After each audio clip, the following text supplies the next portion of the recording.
ओम शांति। 10 अगस्त 2021 बाबा के महावाक्य। मीठे बच्चे, बाप आए हैं तुम्हें इस पाप की दुनिया से निकाल चैन की दुनिया में ले जाने। बाप द्वारा तुम्हें सुख शांति की 2 सौगातें मिलती हैं। प्रश्न: सारी दुनिया में सच्ची सच्ची नन्स तुम हो। सच्ची नन्स किसे कहेंगे?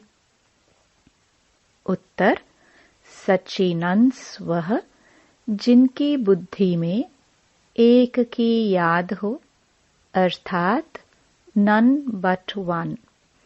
वे अपने को भल नन्स कहलाती हैं, लेकिन उनकी बुद्धि में सिर्फ एक क्राइस्ट की याद नहीं, क्राइस्ट को भी गॉड का बच्चा कहेंगे। तो उनकी बुद्धि में 2 है और तुम्हारी बुद्धि में एक बाप है। इसलिए तुम सच्ची सच्ची नन्स हो। तुम्हें बाप का फरमान है, पवित्र रहना है। गीत।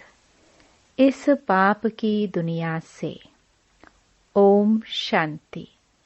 मीठे मीठे रूहानी बच्चों ने गीत सुना। किसने सुना? आत्माओं ने। आत्मा को परमात्मा नहीं कहा जा सकता। मनुष्य को भगवान नहीं कह सकते। अच्छा, अभी तुम हो ब्राह्मण, तुमको अभी देवता नहीं कहा जाता। ब्रह्मा को भी देवता नहीं कहा जा सकता। भल कहते हैं ब्रह्मा देवताय नमः, विष्णु देवताय नमः, परंतु ब्रह्मा और विष्णु में तो बहुत फर्क है। विष्णु को देवता कहा जाता है, ब्रह्मा को देवता नहीं कह सकते, क्योंकि वह है ब्राह्मणों का बाप। ब्राह्मणों को देवता नहीं कहा जा सकता। अब यह बातें कोई मनुष्य को नहीं समझा सकते, भगवान ही समझाते हैं। मनुष्य तो अंधश्रद्धा में जो आता है सो बोल देते हैं। अभी तुम बच्चे समझते हो, रूहानी बाप हम बच्चों को पढ़ा रहे हैं। अपने को आत्मा समझना चाहिए। अहम आत्मा यह शरीर लेते हैं। अहम आत्मा ने 84 जन्म लिए हैं।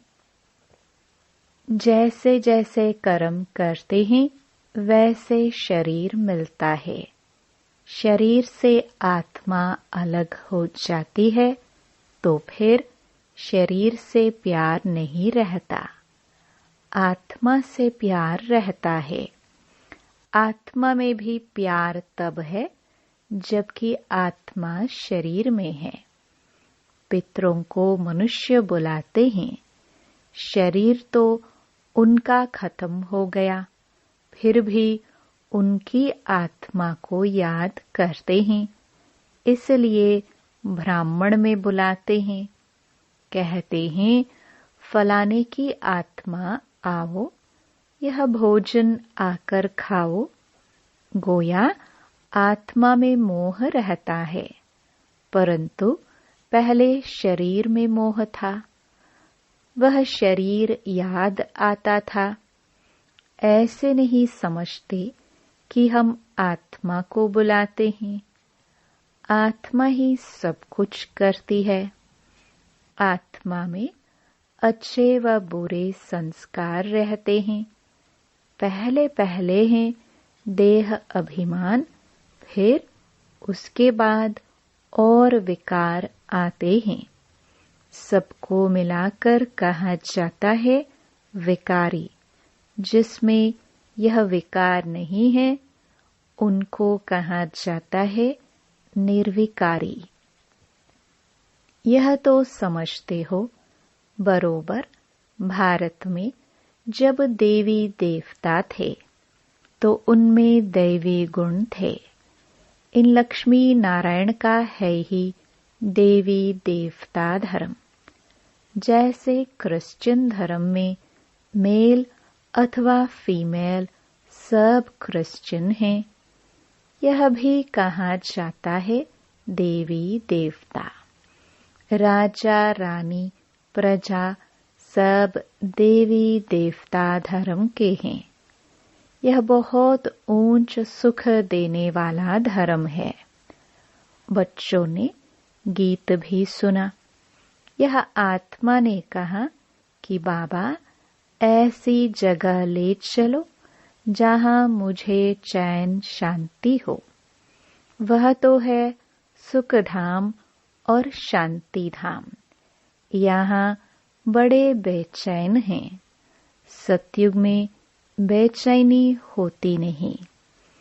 आत्मा जानती है बाबा बिगर कोई चैन की दुनिया में ले जा नहीं सकते हैं।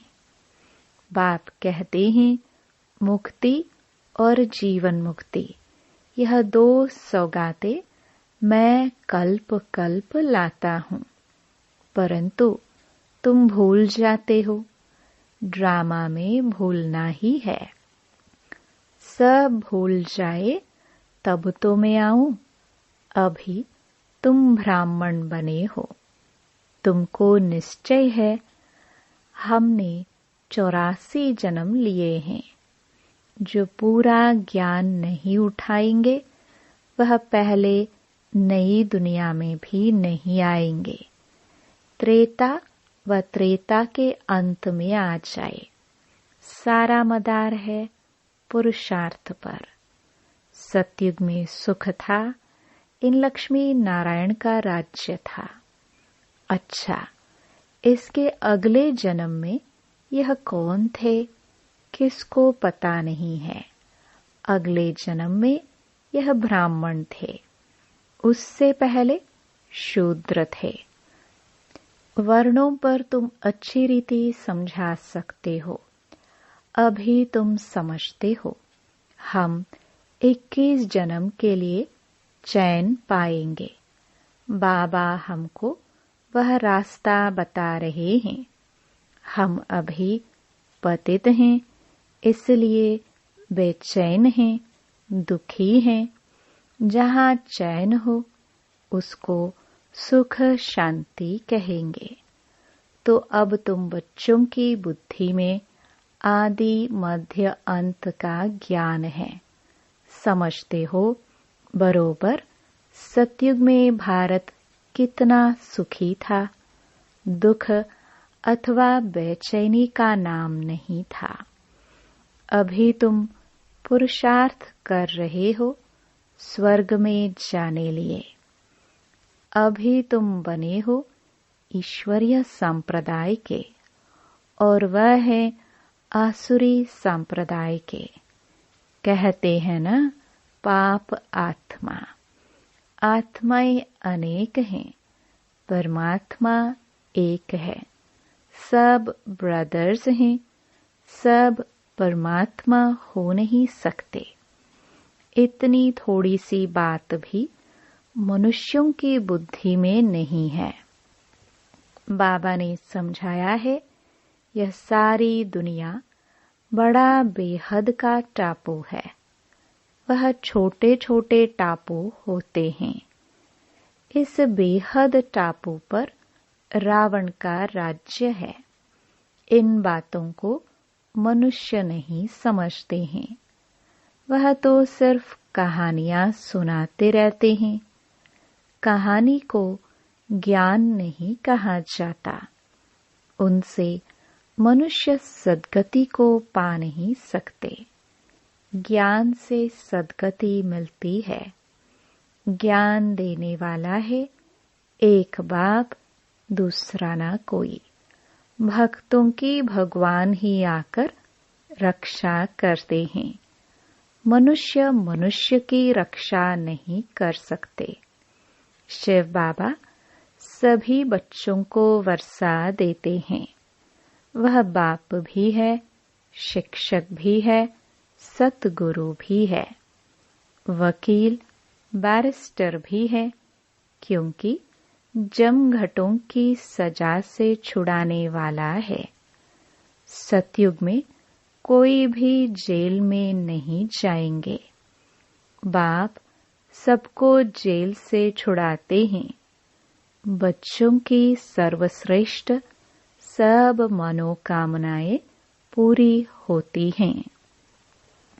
रावण द्वारा अशुद्ध मनोकामनाएं पूरी होती है। बाप द्वारा शुद्ध कामनाएं पूरी होती हैं। शुद्ध कामनाएं पूरी होने से तुम सदा सुखी बन जाते हो।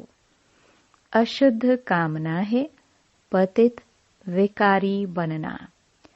पावन रहने वाले को ब्रह्मचारी कहा जाता है। तुमको भी पवित्र रहना है। पवित्र बन और पवित्र दुनिया का मालिक बनना है। पतित से पावन एक बाप ही बनाते हैं। साधु संत आदि तो विकार से पैदा होते हैं। देवताओं के लिए ऐसे थोड़े ही कहेंगे, वहां विकार होते ही नहीं। वह है ही पावन दुनिया। लक्ष्मी नारायण संपूर्ण निर्विकारी थे। भारत पवित्र था। यह अभी तुम समझते हो। सतयुग में प्योरिटी थी तो पीस प्रॉस्पेरिटी थी।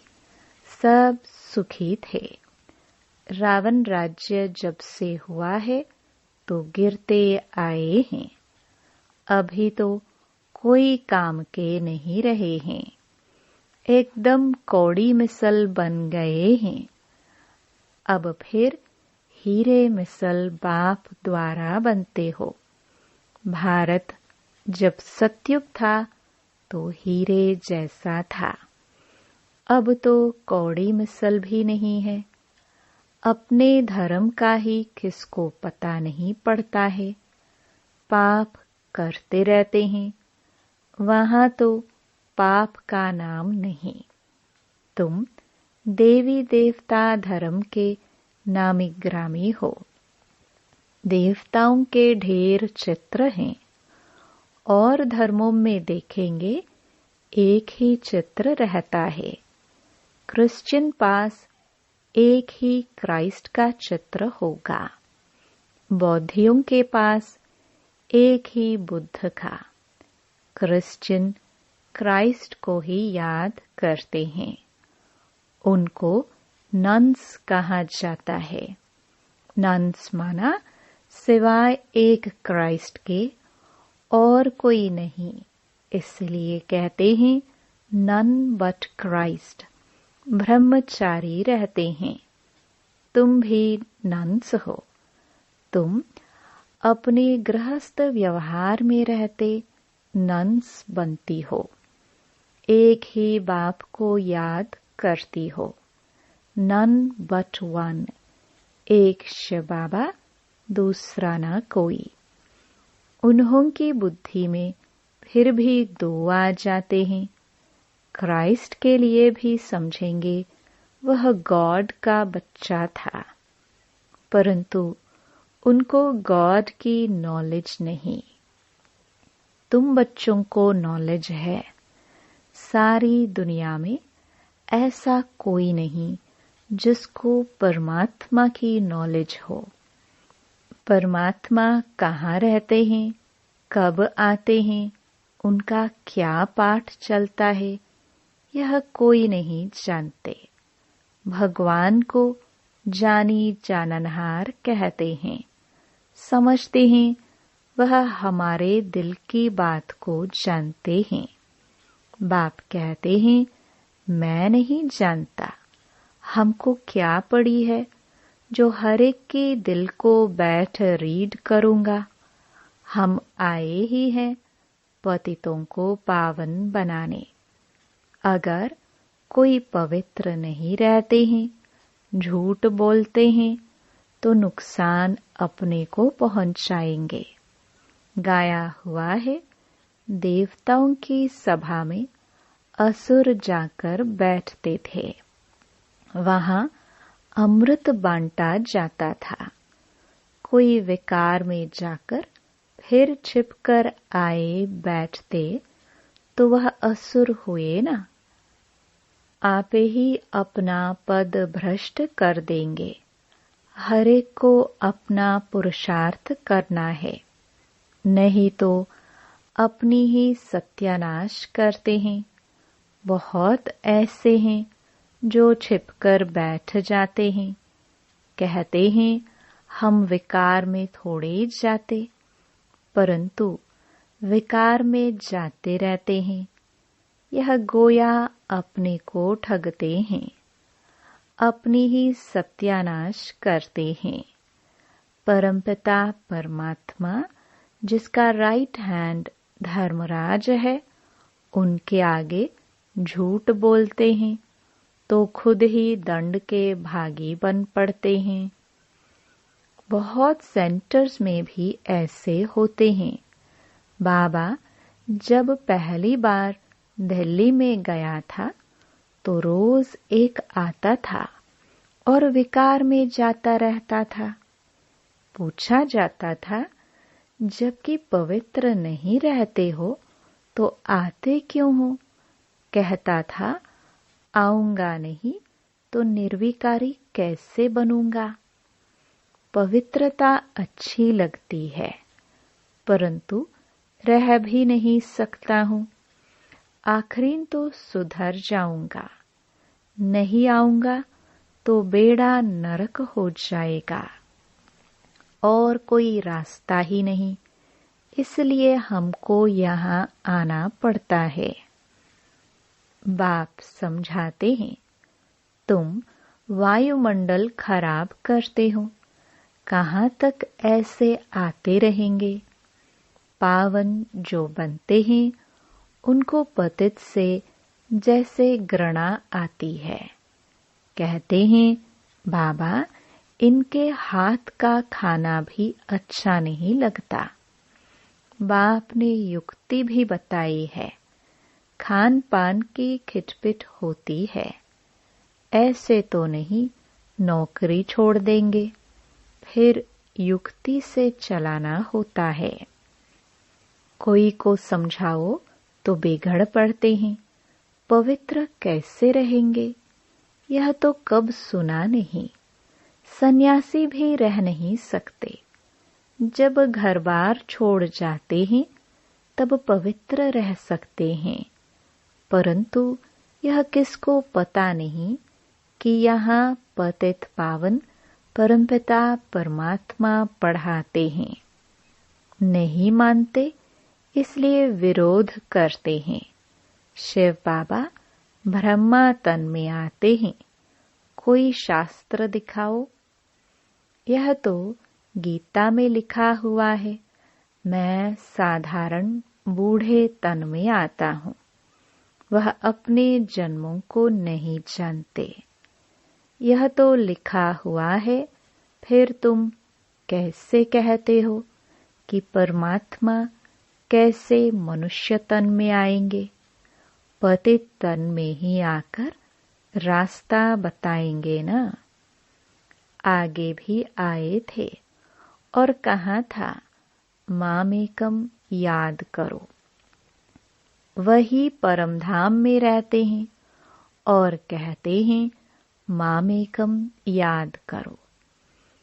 कृष्ण का शरीर तो मूल वतन में नहीं होगा जो कहे मामेकम याद करो।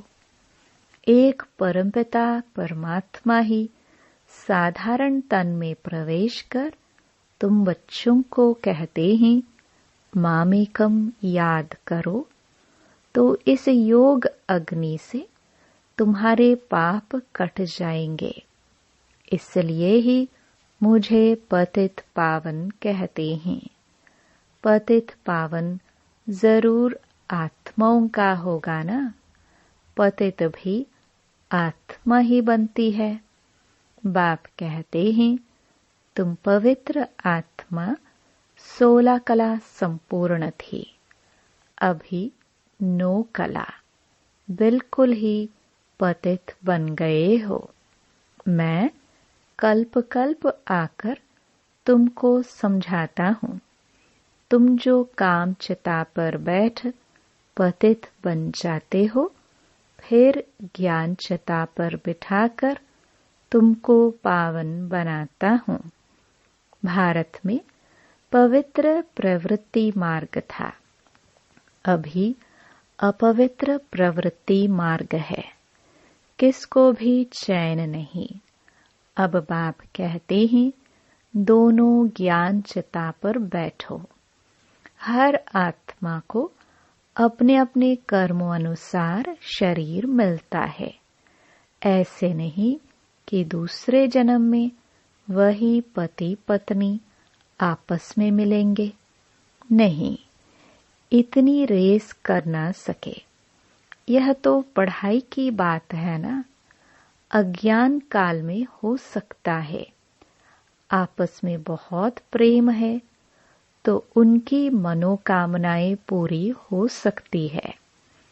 वह तो है पतित विकारी मार्ग। पति के पीछे पत्नी चिता पर बैठती है। दूसरे जन्म में भी जाकर उनसे मिलती है, परंतु दूसरे जन्म में उनको थोड़े ही मालूम पड़ेगा। तुम भी बाबा के साथ ज्ञान चिता पर चढ़ते हो। यह चीची शरीर छोड़ चले जाएंगे। तुमको यह अभी मालूम है। उनको तो नहीं रहता कि हम आगे जन्म में ऐसे साथी थे। तुमको भी बाद में वहां यह बातें याद नहीं रहेंगी। अभी तुम्हारी बुद्धि में एम ऑब्जेक्ट है। मम्मा बाबा लक्ष्मी नारायण बनेंगे। विष्णु है देवता। प्रजापिता ब्रह्मा को देवता नहीं कह सकते। ब्रह्मा सो देवता बनते हैं। ब्रह्मा सो विष्णु, विष्णु सो ब्रह्मा कैसे बनते हैं? यह अभी तुमने समझ लिया है। अभी तुम जानते हो, चैन सिर्फ स्वर्ग में ही होता है। कोई मरते हैं तो कहते हैं स्वर्ग गया, अर्थात चैन में गया। बेचैनी में पतित रहते हैं। बाप फिर भी कहते हैं, अपने को आत्मा समझ बाप को याद करो तो विकर्म विनाश होंगे। बाकी है डिटेल में समझने की बातें। बाप नॉलेजफुल है तो तुमको भी अपने जैसा नॉलेजफुल बनाएंगे। बाप की याद से तुम सतो प्रधान बनेंगे। यह आत्माओं की रेस है। जो जास्ती याद करेंगे वह जल्दी बनेंगे। यह है योग और पढ़ाई की रेस। स्कूल में भी रेस होती है ना। ढेर स्टूडेंट्स होते हैं। उनमें से जो नंबर 1 निकलते हैं उनको स्कॉलरशिप मिलती है। एक ही पढ़ाई लाखों करोड़ों आत्माओं के लिए होती है तो इतने स्कूल भी होंगे ना। अब तुमको यह पढ़ाई पढ़नी है। सबको रास्ता बताओ। अंधों की लाठी बनो। घर घर में पैगाम पहुंचाना है। अच्छा, मीठे मीठे सिखिलदे बच्चों प्रति माता पिता बाप दादा का याद प्यार और गुड मॉर्निंग। रूहानी बाप की रूहानी बच्चों को नमस्ते। धारणा के लिए मुख्य सार। पहला, अब अशुद्ध कामनाओं का त्याग कर शुद्ध कामनाएं रखनी हैं। सबसे शुद्ध कामनाएं है पवित्र बनकर पवित्र दुनिया का मालिक बने। कोई भी भूल को छिपाकर अपने आप को ठगना नहीं है। धर्मराज बाप से सदा सच्चा रहना है। दूसरा, ज्ञान चता पर बैठ इस पढ़ाई में रेस कर भविष्य नई दुनिया में ऊंच पद पाना है। योग अग्नि से विकर्मों के खाते को दग्ध करना है। वरदान, सत्यता की महानता द्वारा सदा खुशी के झूले में झूलने वाले अथॉरिटी स्वरूप भव। सत्यता की अथॉरिटी स्वरूप बच्चों का गायन है। सच तो बिठो नच। सत्य की नाव हिलेगी लेकिन डूब नहीं सकती। आपको भी कोई कितना भी हिलाने की कोशिश करे, लेकिन आप सत्यता की महानता से और ही खुशी के झूले में झूलते हो। वह आपको नहीं हिलाते, लेकिन झूले को हिलाते हैं। यह हिलाना नहीं, लेकिन झुलाना है। इसलिए आप उन्हें धन्यवाद दो कि आप झुलाओ और हम बाप के साथ झूले। स्लोगन, सर्व शक्तियों की लाइट सदा साथ रहे तो माया समीप नहीं आ सकती। ओम शांति।